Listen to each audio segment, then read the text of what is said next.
Well, it looks like we're getting a new Marvel Legends Build-A-Figure wave, soulmates, and this one has a comic book Avengers theme. But is this one any good, soulmates, and are any of these worth the money? Be sure you stick around till the end, soulmates, because we're going to talk about what Avengers-themed character we would love to see as a Marvel Legends next. If you support what I do, please click subscribe and hit the bell for notifications so you don't miss a single video of mine when it comes out. Well, the first character we're going to look at from this wave today is Yelena Belova, and this is one that I'm really a big fan of because I love what they've done with this action figure. Now, this version of Yelena Belova is based on her Thunderbolts appearance, and the accuracy to that version of her from the comics is pretty high here. That said, it's pretty obvious that some pieces are being reused on this one because, well, she has the pinned knees, and of course she has the old elbows like you've seen on a lot of Lady Marvel Legends in the past. The stitching on her torso does look pretty right for the most part, and all the folds that you see on the leather of the arms and legs looks about right. There are some seams that are not present on the legs that are present in the comics, so that's where you'd start to notice that maybe it's not 100% accurate, but you know what? Considering that this comes with the torso of the Build-A-Figure, overall I'd say it's a pretty decent release. The next one we're going to look at in this wave is Molecule Man, and this one is kind of a surprise, but also we've kind of been waiting a long time for a Molecule Man action figure. Now, if you know anything about the Molecule Man, you know that he is an incredibly powerful character from Marvel Comics, and one of his brightest appearances was in the Secret War series from 1984. And this one looks pretty much spot on for the Molecule Man. Now, it is worth noting that he reuses some parts from the Red Skull, and is that really a surprise here? Well, no, because when you get down to the way his costume looks on his legs and his arms, I guess you don't really have to reinvent the wheel if it already works really well, and well, this is a case of some pretty smart reuse, I think. I think that this is a pretty okay package. I like what they've done with this one. He feels about right to me. The only thing I might say is that I think his face looks a little young, and Molecule Man, if you guys are familiar with him, he kind of has an aged sort of face. But still, they've got the details right where they should be on his face there, so I'd still say it looks right. The third action figure we're going to look at from this wave is the Orb, and this one is pretty trash, soulmates. This one just uses the Bucky Cap body again, and I just can't get it because they said they were going to retire the body. Obviously they haven't. I've seen this version of the Orb described as the classic version of the character, but this is not the classic version, guys. The classic version of the Orb uses an all-red costume.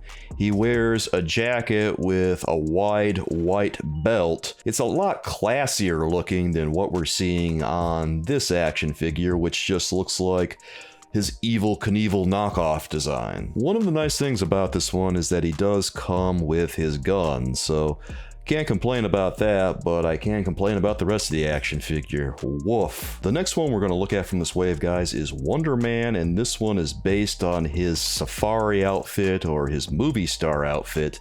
And the top half of this one looks really great. Just wonderful work on it.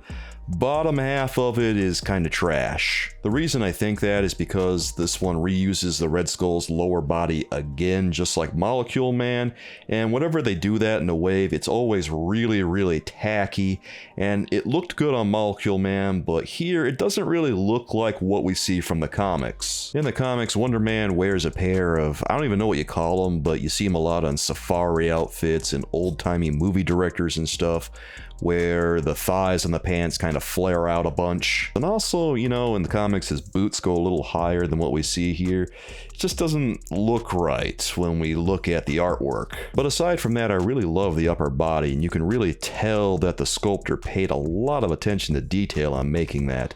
The head looks perfect, the jacket looks exact. The upper body on this one is so good that it's really unfortunate they decided to mail it in on his lower body, because if they had just done the other half, then this would have turned out to be a really good action figure and kind of a sleeper hit probably. The fifth action figure we're going to look at in this wave, Soulmates, is Baron von Strucker. How is he? Well, I don't like him, and I don't like him because there's just a few too many things wrong with this one. One, I look at his head and the sculpt looks weird to me. It looks ghoulish. And I think that the Toy Biz version from 2006 is a better head sculpt for Baron von Strucker, honestly. Like, you look at it and the scar is okay, but then you get to the eye and that looks all jacked up, and then you look at his teeth and they're kind of just poking out of his mouth there, and the expression on his face just feels weird for this version of the character. The costume is mostly accurate, although he is missing the yellow band that goes around the outside of the bottom of his trunks. But I don't know, something about this mold just doesn't feel right to me. I don't know, guys, maybe it's the color, because the action figure feels a little too teal for me, and Baron von Strucker in his Hydra outfit like this, he looks more middle green than he does teal. Like, I like the red gauntlet that he has, that looks cool. And the little power that swirls around there, that looks fine. But the rest of this one, the parts just aren't adding up to a cohesive whole for me, and it doesn't feel like a very good action figure. The sixth action figure we're going to look at today, guys, is Extremis Iron Man, and this one is okay. It bears a striking resemblance to the series that it is based on, and so, well, that's obviously good. The sculpt on this one feels pretty good. There's a lot of texture on it. The only thing that sticks out to me as being maybe not completely accurate are the shoulder plates there, because they look a little different on the action figure compared to the artwork. I don't know if I'm in love with it, but maybe some Iron Man fans out there would definitely want to go for this one. The seventh action figure we're going to look at today, guys, is Ultimate Captain America, and this one is really good in terms of sculpt, I think. And in terms of sculpt,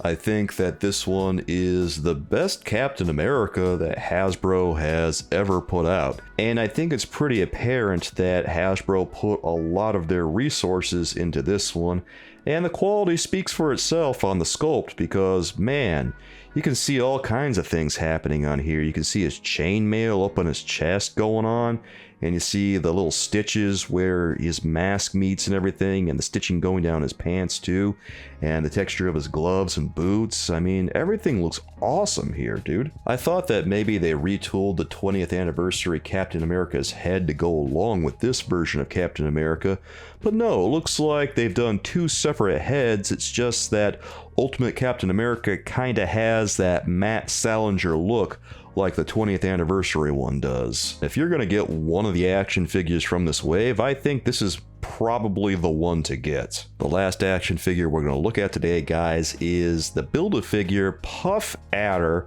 This one is kind of an obscure character, and he's part of the Serpent Society, created by Mark Grunwald back in 1985, although this character did not appear in comics until 1988. And how is this Build-A-Figure, guys? Well, the head looks pretty good. I like what they've done with the head. It's got that funny looking snake mask covering his face, and it looks pretty much like it should from the comic books. How's the rest of him though? Well, he's pretty trash. This is a terrible Build-A-Figure. So what's wrong with this one? Well, there's really nothing special about him, and that's kind of the worst thing you can have about a Build-A-Figure, because Build-A-Figures should be special, and this one looks like it's just reusing probably the Caliban body. Every single detail you see on this one is just painted on that body, and oh, that's really tacky for a Build-A-Figure. And the paint is not even that good, because When you look at the elements on it, there's a stripe that goes up and down his torso, and it covers a lot of the lighter green parts, the yellowish green parts. And that should be lighter in value, but because it's so close in value to the yellow-green, it just gets lost in all of that similar value. And because they've just mailed it in on the paint job on this one, you see that the neck joint where his head meets his body, it looks weird because it just sticks out from that paint. Yeah, this Build-A-Figure really is not worth collecting the entire wave for. Nothing special going on here, it's just some throwback from Mark Grunwald's weird menagerie of Captain America characters. Well, Soulmates, now that we've seen all the characters in this wave, what Avengers type character would we like to see next? Well, there's one that I think of that isn't necessarily Avengers based per se. He's more of a general Marvel villain, but I would love to see the Beyonder because he's kind of a big deal in the Marvel universe, and he was especially a big deal during the Secret Wars. And well, even if he isn't strictly Avengers themed, he still would be pretty cool to see. Well, Soulmates, what do you think of this Puff Adder wave? Is this one that you want for your collection? Do you only want some of it and maybe not others, or are you completely uninterested for whatever reason? I don't know, guys. Let me know what you think down in the comments, and be sure you let me know what Avengers character you want to see as a Marvel Legend next. If you want to learn more about the Marvel Legends X-Men Retro Wave that just got revealed, Soulmates, you can check out that video here.